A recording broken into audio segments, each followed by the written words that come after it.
Touch it, feel it, step on it. It's Vern's awesome. on our staff. So as you've seen our past video as far as the construction of the sub base, we're now moving on to the next step, which is obviously the most important, and that's our turf. So we're going to watch now as Ryan rolls out our first roll of turf. You may want to roll out your turf an hour or so before and let that heat hit it so all those fibers stand up real nicely.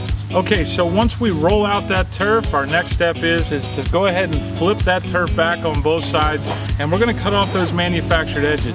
And be sure when you cut off those edges to cut in between the stitch lines. Do not cut on the stitch lines because obviously then all the turf would come out. So you just want to cut right in between those stitch lines.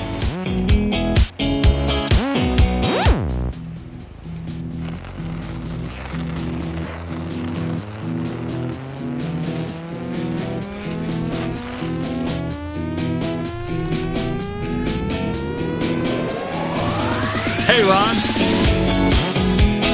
Okay, so once we roll out that turf, we cut off those manufactured edges.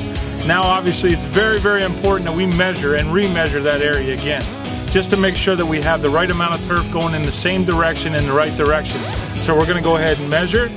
We're gonna go ahead and cut, and then we're gonna cut everything in.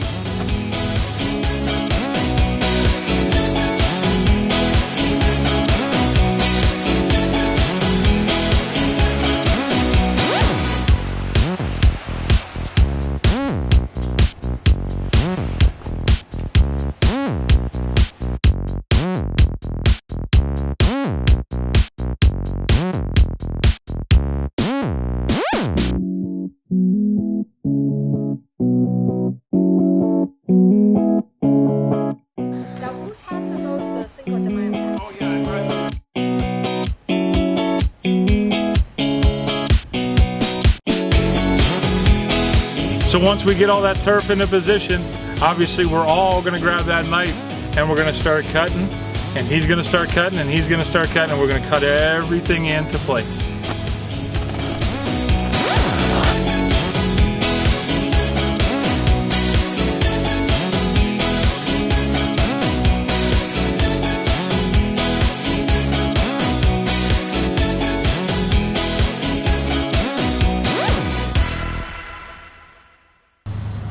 So now the next step, obviously, once we have everything cut in, is we're going to secure this turf to the sub base. And how we do that is we're going to use sod staples and we're going to use nails. So as you can see, Ronnie's walking around and he's placing those nails anywhere from 5 to 18 inches apart, depending on the area. After Ronnie gets around there and puts all those nails out for us, we're all grabbing that hammer of choice, and we're going to put those sod staples, or we're going to put those stakes right into the ground.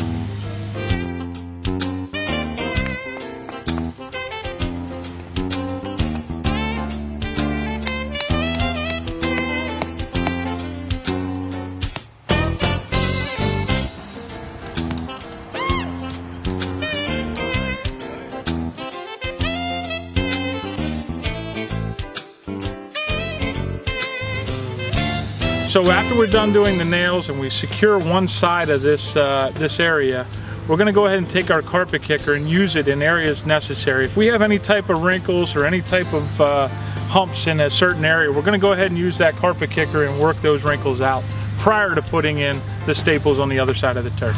And again, if you need to see that easy seam machine, go ahead and look at my videos right down below. You ready for some sand?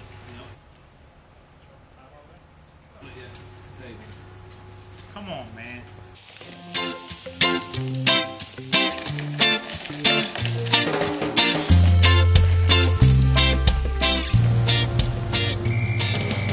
Okay, so now we're done with the turf portion. We've cut everything in, everything's looking good, but now it's time to infill that product. And what we use is we use a silica sand.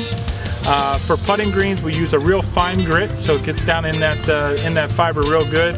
And for the landscape, the synthetic lawns, we use a 16 grit. So we have a few different infills available here at Global Synturf. One is our Super Fill, which handles any type of mold or mildew or any type of thing like that. It's actually built into our sand. It's a great product for heavy, little bit more moisture areas. And then we have a regular silica that we use, either a 30 or 16 grit. And then we also have our new flying out the doors. It's called our zeolite. Our zeolite product, it's our zeofill, and it has zeolite in it. And what that does is it takes the odors from pets that could be stored in the turf. It actually takes that away. Okay, so now we've got the turf laid. It's time for that infill that we spoke about. So what we're gonna do is we're gonna put that sand in drop spreaders, and we're gonna drop that sand evenly throughout the whole area. It's recommended anywhere, depending if it's a synthetic lawn, it could be anywhere from 1 pound to 2 pounds per square foot. For putting greens, if you want it set at the industry standard around 10 on the stemp meter, we're gonna go ahead and place that at 2 pounds per square foot of silica sand. So as we spoke about, when we apply that sand, depending on how much per square foot that we put in, the next step is obviously brooming and working that sand into the fiber so it goes all the way to the back.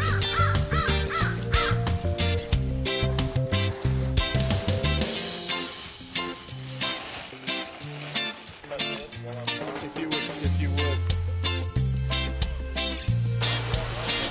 So for all of you contractors and landscapers out there that are afraid to put a little meat behind it and push a broom, you can go ahead and use the cheater's way and use that power broom to go ahead and work that sand in.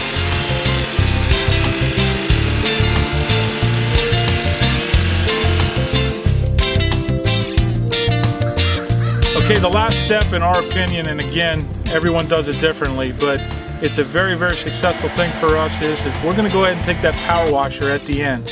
Because anytime you have any of that sand sitting at the surface of the top of the fibers, when we take this power washer and we apply it against grain, it serves two purposes. Number one, it stands those fibers up perfectly. And number two, it works all that sand from the surface all the way down in so you see no remnants of sand.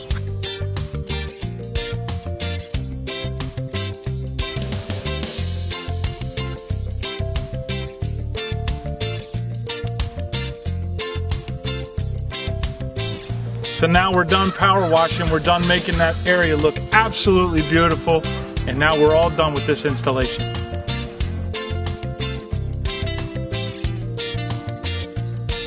I mean, how does it get any better than that? It does. It just needs a glass of wine. Just a glass of wine. Just a glass of wine is all you need. Just a glass of wine. So happy customers, that's what it's all about.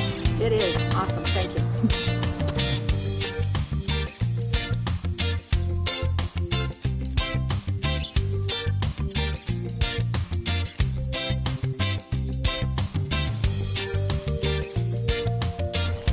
So of course, last and definitely not least, I want to send out a personal thank you to this crew today. It's Ron, it's Ronnie, it's Ryan, it's Damon, the whole crew. Absolutely unbelievable installation. Thank you very much.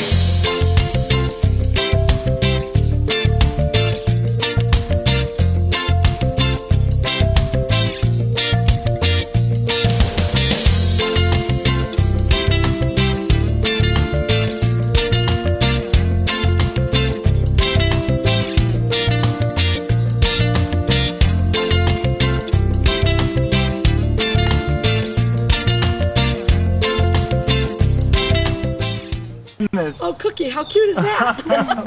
You gotta get that.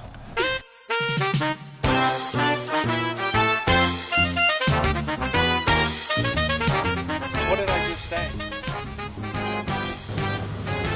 And remember, if you need to see that easy seam in working, or